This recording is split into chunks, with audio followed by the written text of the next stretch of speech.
To tell the truth, the topic that we begin is unfortunately very dramatic, because our country is still in this situation that Russia has attacked and continue to attack our country and my city, Kharkov, that has nearly in surroundings nearly 2 million of people.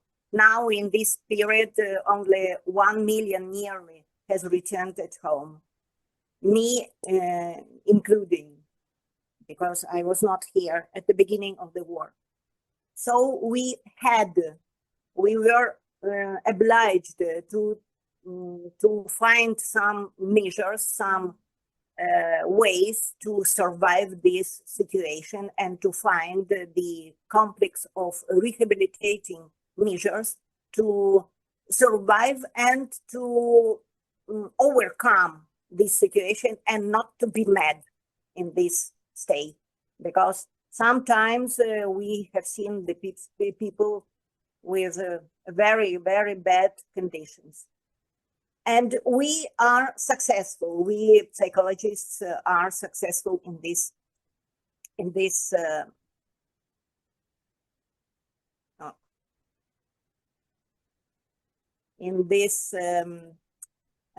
way. So the title of our presentation with my colleagues you see here, and we represent a team of psychologists that have made this investigation. My name is Andreyanna Ivanchenko, and I have told you why we began this research. In the introduction part of my report, I should like to specify that military occupation, often accompanied not only by torture abuse that aggressors commit against civilians and prisoners of war, but also by forced isolation also. We are the first to make this study, because in real conditions of the battles, it is rather difficult both for experimentators and for participants to go on. So military occupation is characterized by prolonged psycho-emotional exhaustion, which disrupts the functioning of nervous, biophysiological systems and damages the neural substrates underlying the body's somatophysiology and human behavior. The Russian-Ukrainian war is particularly brutal. It is not the war that was that was the Second World War. It is much worse, and it is characterized by the fact that many Ukrainians were forced to live for months under the force, oppression, and tyranny of invaders. Chronic stress and ongoing threatening hardships during and after military occupation may cause even greater deterioration in mental health. And the direct impact of war doesn't cause such a deterioration. Nonetheless, most studies on the traumatic impact of war have been conducted primarily in the post-war period in all the countries. I have made the review of the research made, and I saw it.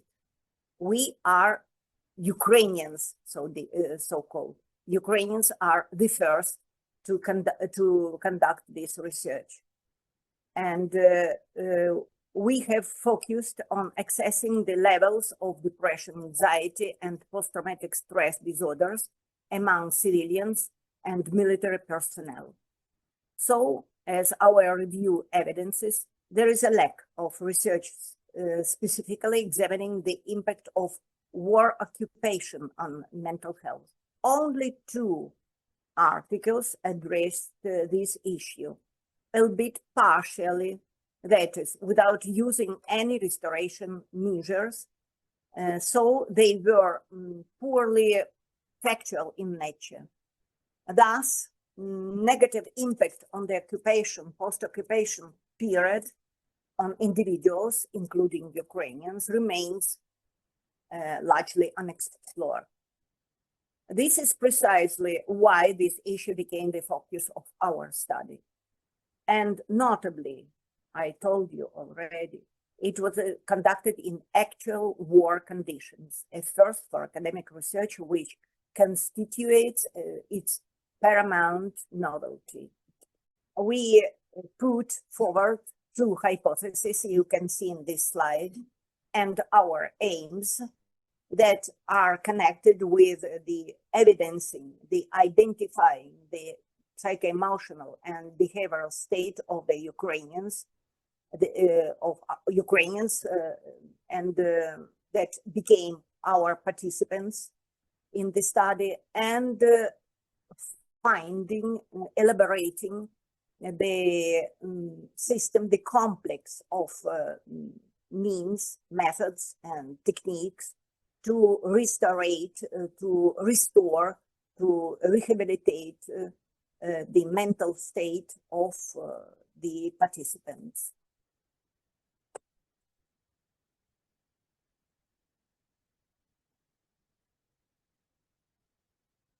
We engaged nearly 3,500 participants from the deoccupied villages of Kharkov region, and you can see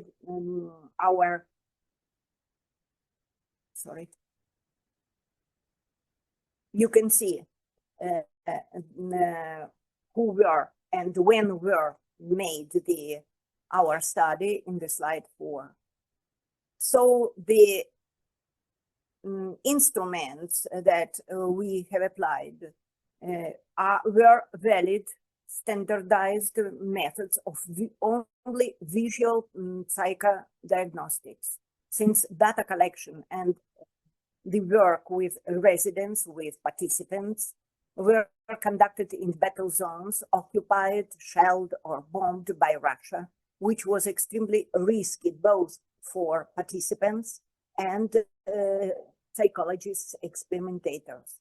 These psychologists in the first weeks of the occupation made direct psychological aid, provided help and assistance with the participants that didn't understand anything.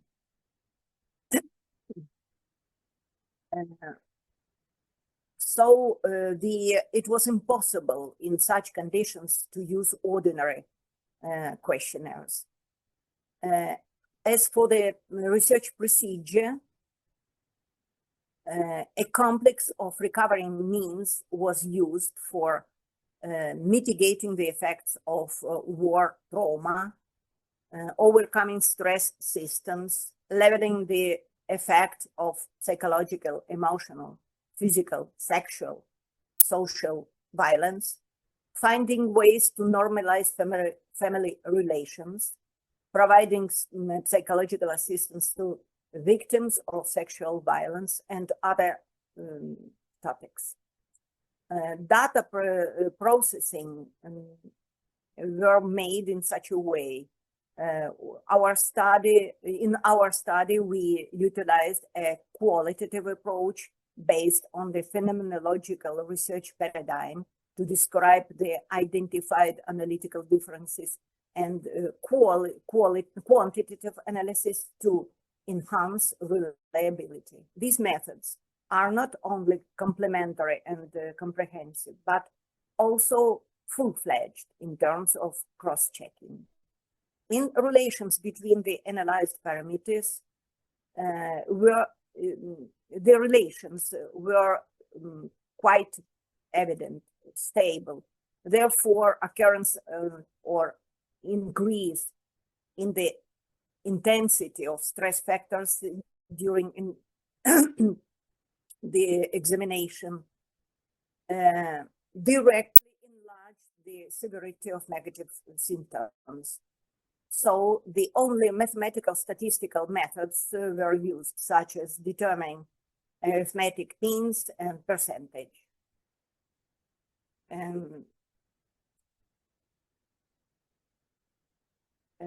We obtained, like it was shown before, the extensive results, and we divided them into groups. The dysfunctions in the psycho-emotional and behavioral state of the participants, and a complex of means to normalize their mental health. So it was established, as for the dysfunctions, it was established that the main causes in the deterioration of the psycho-emotional and mental health of Ukrainians who experienced military occupation were stress, anxiety, psychotrauma, loss of loved ones, forced migration, feeling of confusion and hopelessness, sense of grief, limited access to health care, medical service, and constant flow of traumatic news from mass media, if they had access to mass media. Because very often the occupiers took away every contact with the world outside. These factors stimulated the emergence of different negative symptoms at the psycho-behavioral and somatic physiological levels, especially in participants who survived from sexual violence. All these functions we presented in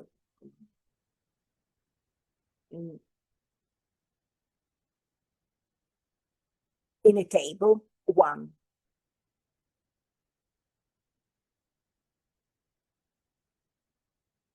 Here.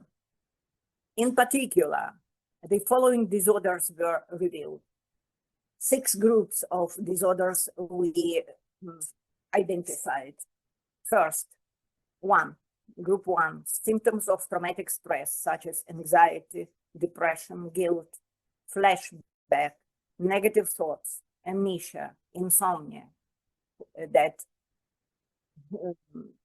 was very severe, and it was very difficult to overcome this state. Nightmares, self-isolation, abusing alcohol, etc. Second, psychosomatic problems, muscle tension, trembling, headaches, tachycardia, skin diseases, gastrointestinal disorders, and others. 3, psycho-emotional dysfunctions. They were expressed, firstly, in sense of loss of property and habitual way of life, of security and trust, and in changes in intra-family social roles. In one family, a boy, the father was out. I don't remember where he was. A boy took part of the father, and the mother was agreed with this, and they went ahead in such a way. And secondly, a syndrome of maladaptation. It was manifested in so-called frozen life effect, or in a syndrome of lost time. It postponed, a participant postpone all the effects, all the events that happen in this moment, and think that in future you will do something. 4, the most distressing, upsetting, and discouraging was the identified manifold psychosomatic disorders in children and adolescents who survived all above-mentioned symptoms identified in adults, and in addition, violation of food consumption norms. They began to eat paper, replaced any food with only drinking water, and some other dysfunctions. They had developmental, academic, and social disorders. 5, feeling of isolation. In prolonged occupation,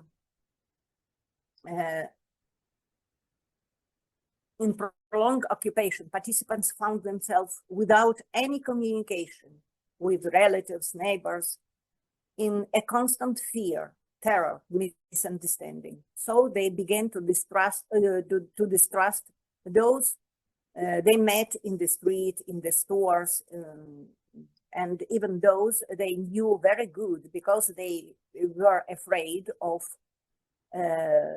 being executed, of being killed, because they heard that any expressing of their opinion, their attitude towards the occupiers could lead to torture or execution. And finally, sixth group is sexual violence. They used, Russian aggressors used it as a method of terror, intimidation, as a tool of humiliation, and a way of harming any individual and the society, Ukrainian society as a whole. Sex abuse was latent, hidden in nature. Few people wanted to talk about it. And now I will present you the means of mental health normalization.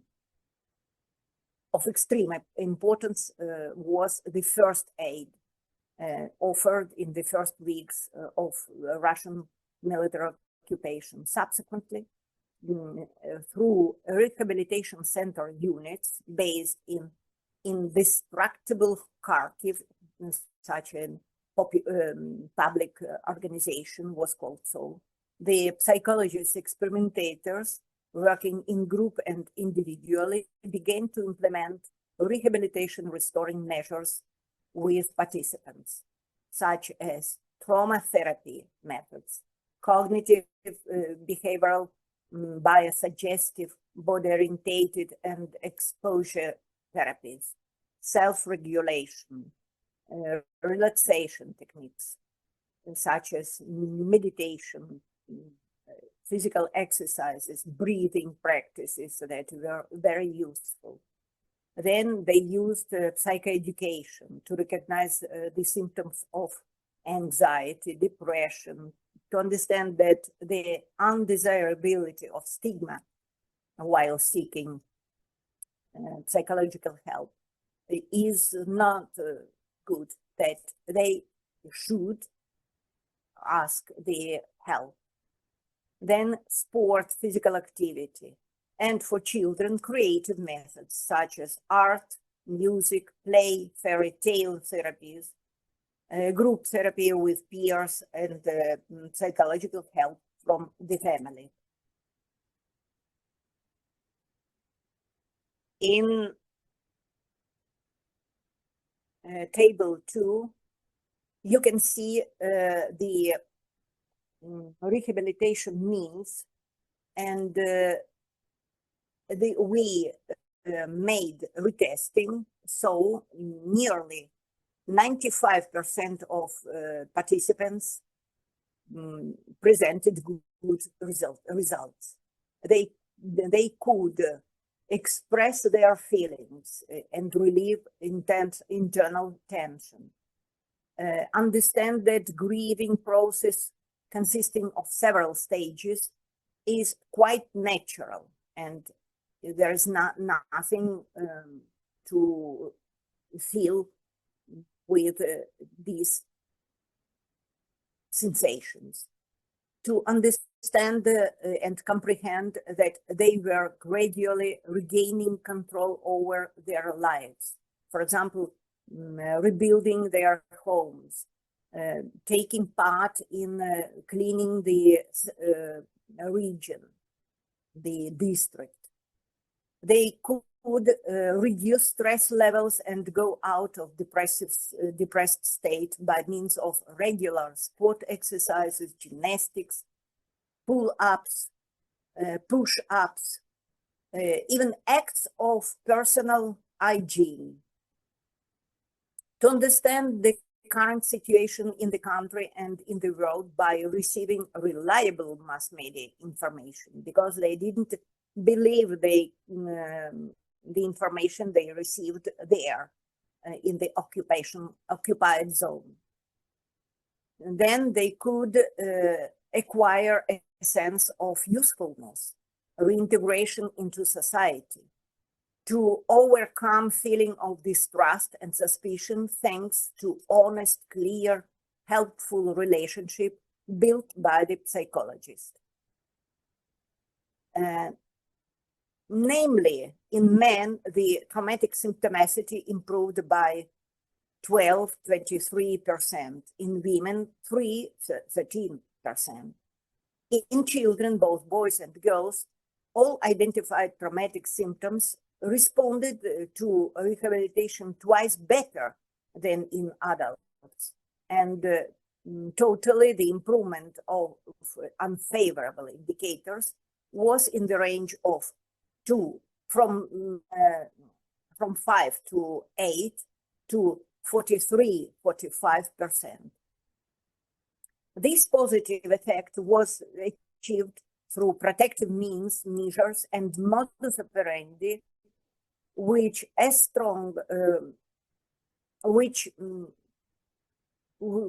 comprehended strong family ties, social interventions, and ad hoc developed psychological tools to address post-occupational problem, which improved, which could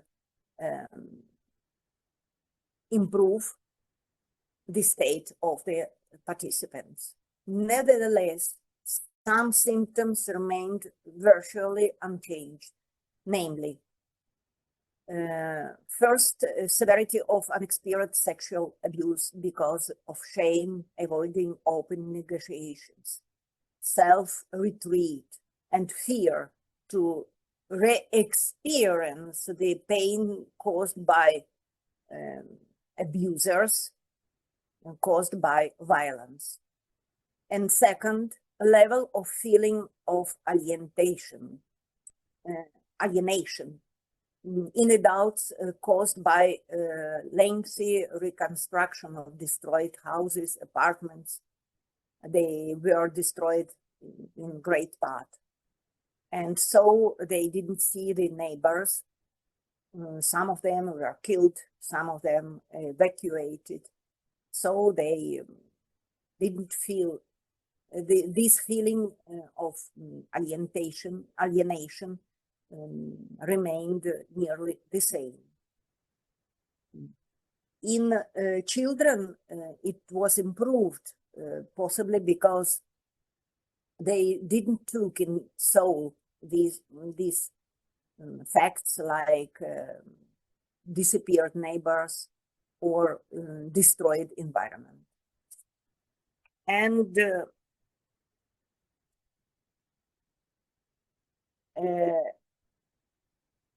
as I told you, retesting was conducted in 2024, 2025, and revealed a significant improvement in 95% of participants, thanks to the following factors. 1, resultative beneficial applying of comprehensive rehabilitative system. And second, that over time, both our participants as well as many Ukrainians living in the areas bombarded and shelled by aggressor, subjected to shelling and bombardments, entered in a phase of forced vitality indispensable adaptation to live in wartime.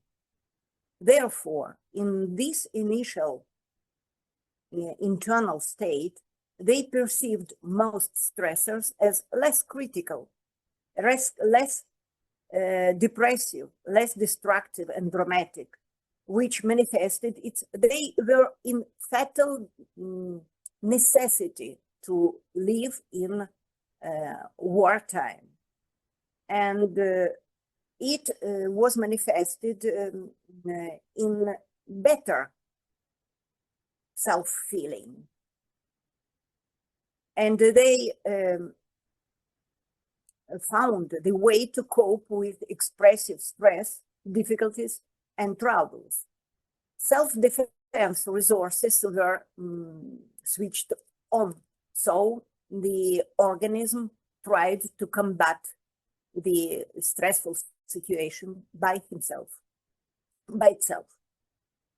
In sociology and psychology, this state is defined like social nihilism. And this is the indifference to events around them, denial of negativity, and disappearance even of empathy and compassion. But this state helped them to survive and make some normal life for them. In conclusion, I would like to tell that according to the hypothesis put forward, the obtained results confirmed the occurrence of psycho-emotional, behavioral, and psychosomatic disorders provoked by occupation of Russian aggressors. At the same time, the use of art therapy, ancient Far Eastern, Latin American remedies, and other rehabilitation methods allowed to significantly level out negative symptoms and mental dysfunctions. A significant portion of this, the second part of our research, is devoted to rehabilitation methods. Now it is very important. At that, concomitantly, it is of heuristic nature. This research is of heuristic nature, since the collection of psycho-emotional behavioral data and the implementation of rehabilitation work were for the first time conducted in real military conditions of continuous bombing, rocket attacks by Russian occupiers.